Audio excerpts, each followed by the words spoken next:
going to be looking at today is just a couple of questions on applying the knowledge that you've just learned about stamp duty.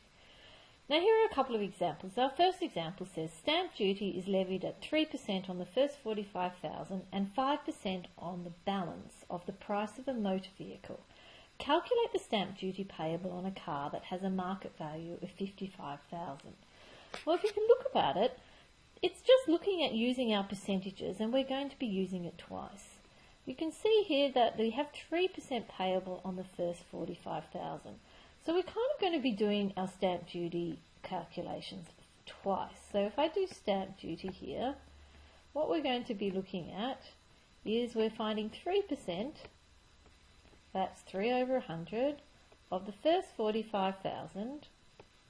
So that's 45,000 because our car cost us 55,000. So we work that out, and on our calculators we get 1,350. So the next one is we need to look at the stamp duty on the remainder. So looking at it, it says it's 3% on the first 45,000 and 5% on the balance. So the balance is what is left over after the 45,000. So if you have a look here, our vehicle cost us 55,000, and we're going to take away the 45,000 to see what's left over. And what we have left over is simply $10,000. So now I'm going to find 5% of that remaining $10,000. And so when I work that out, I get an answer of $500. So the total stamp duty then, so if I write it here, total stamp duty, and it's pretty obvious what we're going to do. We're going to add the two together. 1,350 plus $500, and we get an answer of, I think, 1,850. So nice and simple. So let's have a look at the next question then. The next question is, Bella purchased a vehicle for $50,000.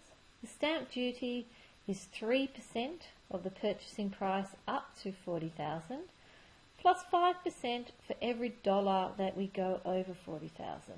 So this is going to be done exactly the same way, and I'm hoping that by now you get the hang of it, so we can probably do this in one step. So we can say that stamp duty, and we know it's 3%, so that's 3 over 100, of the first 40,000, and we know it's going to be the first full 40,000 because our car cost us 50,000, plus now it's 5% for every dollar over that. So if our car costs, oops, there's one too many zeros on my 5%.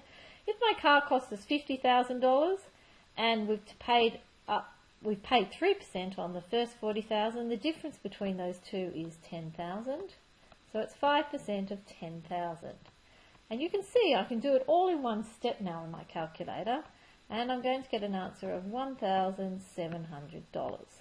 Now that's pretty simple. Now the next question is to just fill in a table. So we're going to be using the same information to fill in this table. And look what I've got. I've got vehicle value, and now I've got a table and I've got some grid paper, so I'm pretty sure I'm going to be asked to draw a graph. Remembering the first line is really your X value, the second line in a table of values is your Y value, and now we're going to be calculating stamp duty on all of these amounts.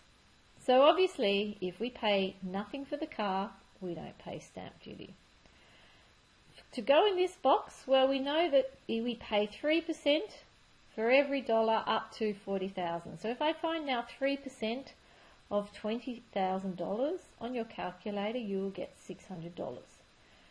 30,000, well, that's still below 40,000, so I can just find 3% of 30,000, and that will give me 900. That didn't come up very well. Now this 50,000, well, we just worked that out in part A, what 50,000 was, and I'm pretty sure we got $1,700. And finally, the $70,000, well, I would like all of you to probably pause the video now and have a go at working it out using the same working out that we have here. Once you've done that, you should get an answer of $2,700. And now what we have to do is we have to create a graph using that information. So if we have a look at it, I'm going to show you what has to be done. So what I've done is I've now just placed my numbers in. Along the bottom I have my vehicle value, and I've done that in $1,000 lots. And every two spaces I've gone 10, 20, 30, 40, 50.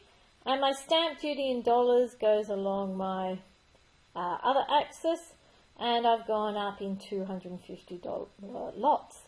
So now we can see that we can start plotting our points. We have 0, 0, so I can place that one in. I've got 10,000, and that goes to 300, so that's probably about here. 20,000 is 600, so that's about here. 30,000 is, I can't remember because I've just written 0, 0, 0. What was it? 1,007, oh no, I can't remember what that was. 900, that's right, because the 9 didn't come up very well. So 30,000, oops, I don't know where my 20 went. 30,000 is around 900, and so on. 40,000 is 1,200, and you can see you've got a nice straight line. Yours is going to be much better to read than mine. And then what we have is it changes here from 50,000, because 50,000, remember, was a little bit different. So now we've got 1,700, so that's about here. And I've got 60,000, and you can work this one out. So you can see I've plotted my points. Now on my diagram, because I'm drawing it on a computer screen, it isn't nice and straight. But you can see that's a piecewise linear graph, which is a bit like our tax graphs that we've already drawn, because we go in pieces. We do a straight line, and then our gradient changes because our interest rate changes, and our gradient and our straight line goes up at a steeper slope. And from this, you're usually asked to answer some questions, so I'm going to leave you to do that, and we will go through these answers in class. So I hope you've enjoyed the video, and I will see you later.